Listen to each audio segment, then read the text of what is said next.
Welcome back to Creating Fans. Today I want to talk to you about journalism and the similarities between journalism and selling, because I think they're very closely related. A journalist is selling their story, and that is their product, and of course you're selling your product. And I think that they're very closely related in that regard. They're both selling something. They offer tons of college courses on how to create a story or how to be a journalist, and they don't offer a ton of courses on how to be a great salesperson. And of course, that's why you're listening today.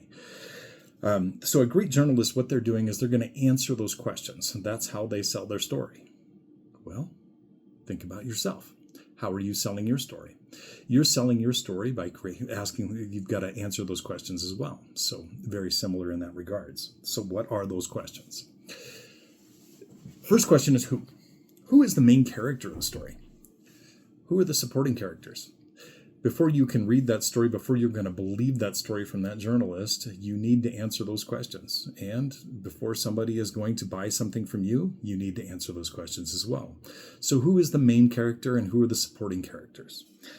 What is the conflict? What is the goal? What is it we're trying to accomplish here?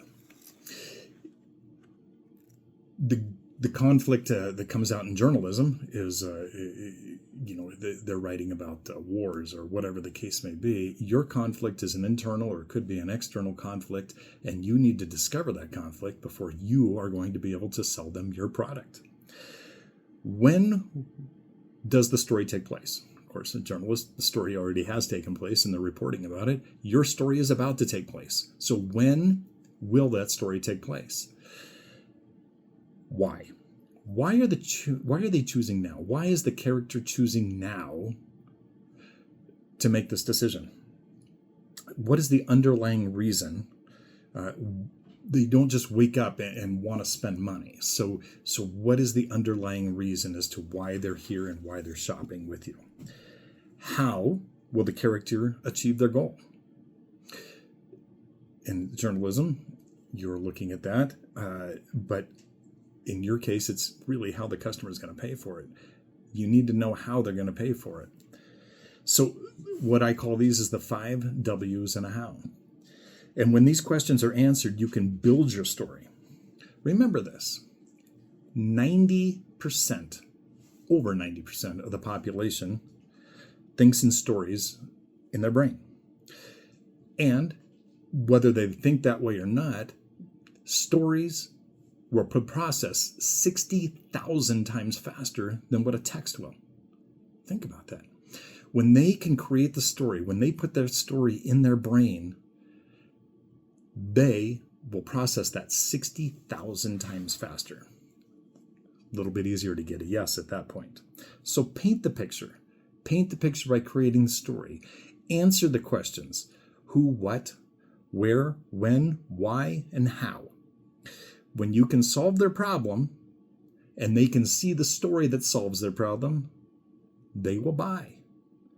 Solve their problem by creating the story. Create the story and answer their questions. Stop racing to the bottom. Stop racing to price. You're never going to win. You can't win in that. And that's not a win-win situation. That's not what we're here to do. Win-win selling is when you solve their problem and they feel that their problem has been solved reasonably. They will buy. Help your customer make their decision. They came to you for help, so help them make their decision. Win-win selling. Write your own ticket. Remember, I can be reached at creatingfanz on YouTube. That's my channel. Or you can email me anytime at creatingfanz@gmail.com. And I look forward to hearing from you. Great selling and good luck.